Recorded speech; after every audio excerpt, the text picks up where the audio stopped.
Pour apprendre nos leçons avec amour et zèle, n'attendons pas d'en avoir le temps, mais pour graver dans nos cœurs chacun de son nouvelle, ayant chaque jour un instant. Amis, étudions nos leçons. Amis, étudions chaque jour, et nous aurons la paix du cœur et de son grand amour si nous étudions chaque jour. Amis, étudions nos leçons. Amis, étudions chaque jour, et nous aurons la paix du cœur et de son grand amour si nous étudions chaque jour.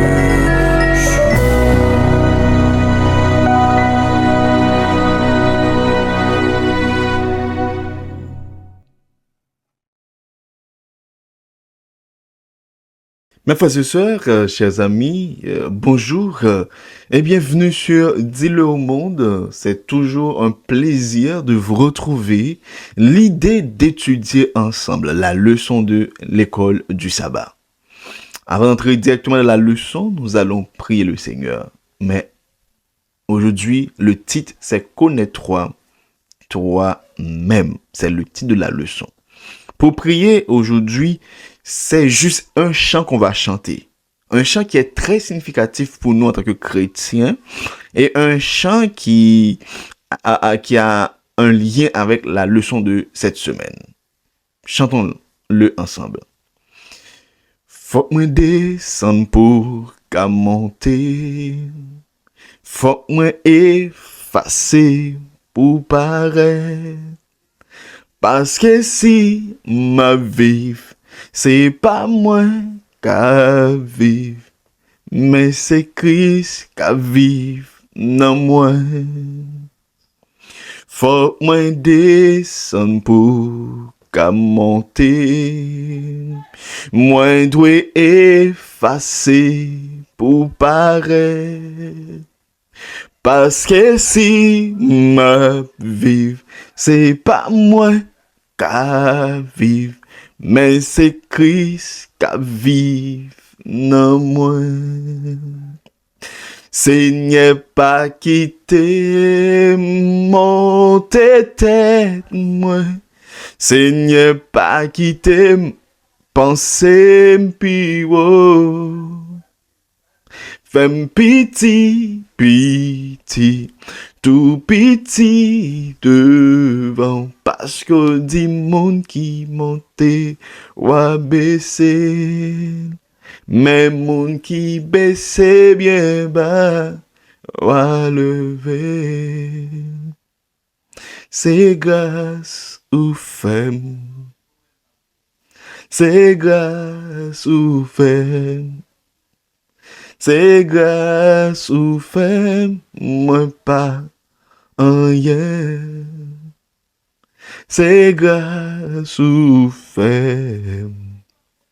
C'est grâce ou fait.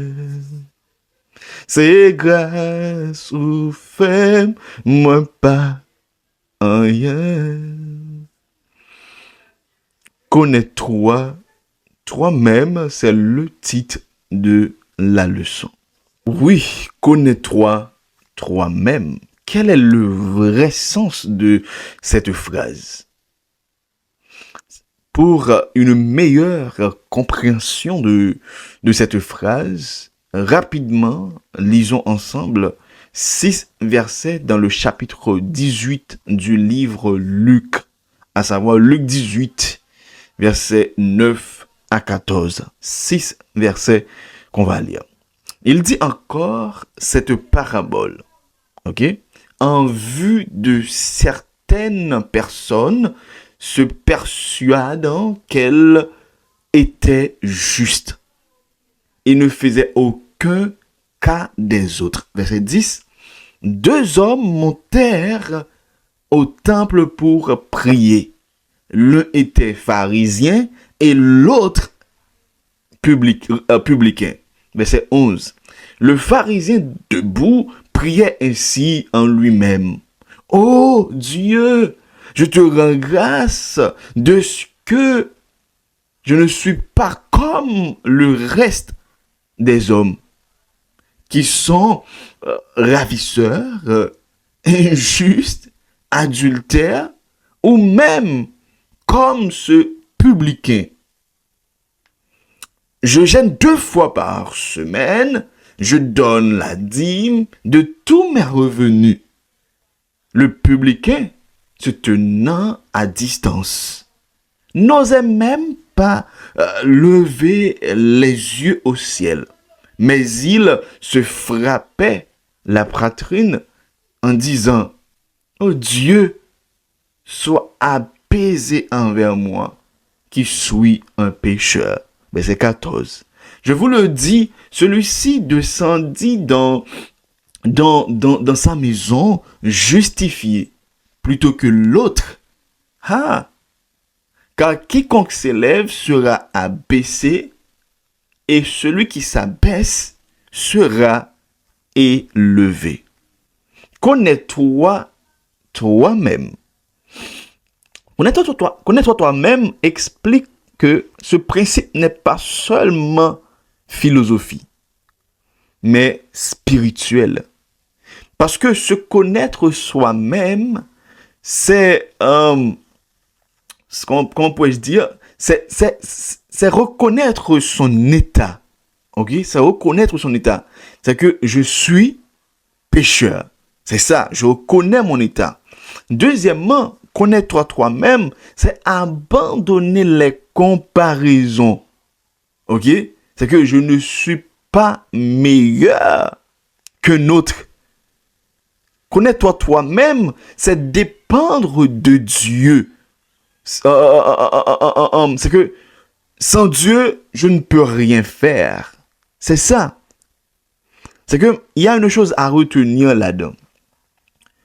Tant que tu te crois juste, tu es loin de Dieu. Ok? Tu es loin de Dieu. Quand tu te reconnais pécheur, tu es proche de la grâce. Vous êtes là? C'est ça.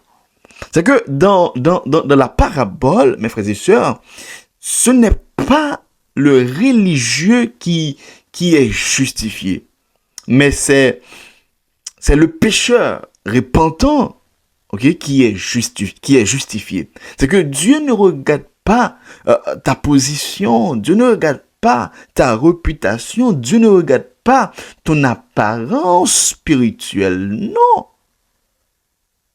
Mais Dieu regarde ton cœur, ton humilité, ta sincérité. Ok? Ta sincérité.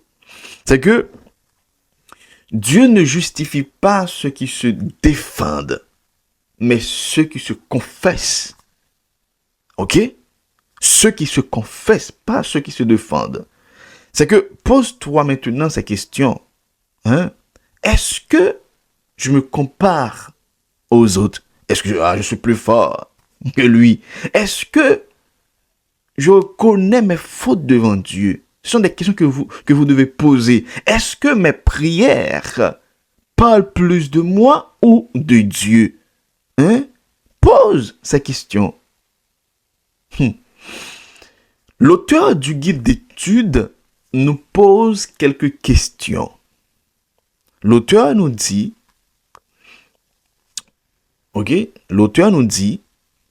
d'après les 6 versets que nous venons de lire, Luc 18, verset 9-14, que pensez-vous de ces 2 hommes? Qu'en a pensé Jésus et quelles leçons importantes y a-t-il pour nous tous aujourd'hui? On va répondre. Ces deux hommes, mes frères et sœurs, représentent deux attitudes du cœur devant Dieu. Ok? En tout premier lieu, il y a c'est ce qu'on appelle le pharisien. Religieux, respectueux, discipliné. Ce pharisien prie, ok, mais il parle surtout de lui-même. Il se compare et se valorise. Ok? Ce qu'on remarque, il semble juste extérieurement, mais son cœur est rempli d'orgueil. Hélas. Mais en deuxième lieu, on a le publicain. Il est rejeté, pécheur. Il se tient à distance, humilié. Il reconnaît sa faute et demande pardon. Ok? Ce qu'on remarque ici, il semble perdu aux yeux des hommes. Il semble perdu aux yeux des hommes. Mais son cœur est sincère et brisé. Son cœur est sincère et brisé. C'est ça la différence entre ces deux. Mais qu'en a pensé Jésus? Jésus donne un verdict surprenant. Ok? Ce n'est pas le pharisien qui est approuvé, mais c'est le publicain qui est justifié devant Dieu. Ok? C'est que Jésus conclut pour dire que celui qui s'abaisse sera élevé. Ok? Sera élevé. Cela montre que Dieu ne regarde pas l'apparence religieuse, non.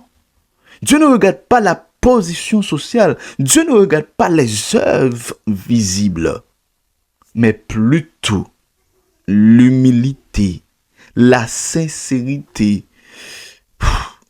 la repentance. Mais maintenant, quelle leçon importante pour nous, nous qui vivons dans l'ère actuelle? C'est que Dieu regarde le cœur, pas l'apparence. Tu peux être très religieux et pourtant être loin de Dieu. Hélas. C'est que l'orgueil, mes frères et sœurs, l'orgueil spirituel est un grand danger. Ok? L'orgueil spirituel est un grand danger. Se croire meilleur que les autres nous ferme à la grâce. Se croire meilleur que les autres nous ferme à la grâce. Mais l'humilité attire la grâce de Dieu. Reconnaître ses fautes est le début de la transformation avec Dieu. Se connaître soi-même est essentiel dans le processus de la transformation. Parce que la vraie spiritualité commence quand on dit « Seigneur, j'ai besoin de toi. Seigneur, j'ai besoin de toi. » C'est que deux hommes sont montés pour prier. L'un a parlé avec orgueil et l'autre a pleuré avec sincérité. Et Dieu a écouté celui qui avait un cœur contrit et brisé.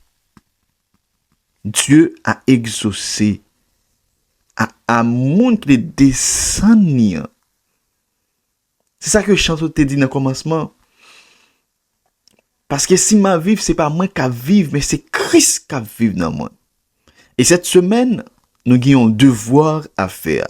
Notre devoir pour cette semaine, c'est de prier avec sincérité. Nous allons nous confesser fidèlement devant Dieu. Et nous allons chercher une relation vraie avec Dieu. C'est devoir, c'est challenge ça que nous avons ce maintenant. Nous pourrons prier et nous allons prier plus pour ce maintenant. Deuxièmement, nous prenons confesser faute nous yo, faiblesse nous yo devant Dieu. Et nous prenons chercher une relation sincère, honnête avec Dieu. Parce que parfois nous disons, ah, moi, je pas fait ça, je pas fait adultère, je pas menti, honnête, ok. C'est ce qu'il y a des bagages que on fait. So, challenge lancé, mes frères et sœurs. Nous allons prier cette semaine, nous allons confesser nos péchés et nous allons chercher une vraie relation avec notre Dieu. Parce que plus près de Dieu, c'est la vie éternelle. Et plus loin de Dieu, c'est la mort. Ok? So, nous va dire plus. C'était connais-toi toi-même. Que Dieu vous bénisse abondamment. S'il te plaît, bannou un like, s'il vous plaît. Partagez le son pour nous. Et laissez un commentaire. Soyons en lumière, en ajout, en question. Et pas oublier que nous répondons aux questions chaque vendredi. Quittez questions yo dans l'espace commentaire là. Pour qui ça nous mando faire ça? C'est parce que l'on fait ça, ça permet à ce que YouTube lui fait vidéo aller plus loin. Et de là, communauté l'a créé, a bien plus de monde qui a touché et plus cœur a transformé pour la gloire de Dieu. C'était votre serviteur Gay Caleb. Ciao, à demain si Dieu le veut. Shalom. Une vérité à dire, des vies à libérer de la peur et de la honte. Trop de mensonges en circulent, mais la vérité existe. Dieu est le créateur de toutes choses. Le moment est venu de la dire. Oui, le moment est venu de dire la vérité. Dis-le au monde.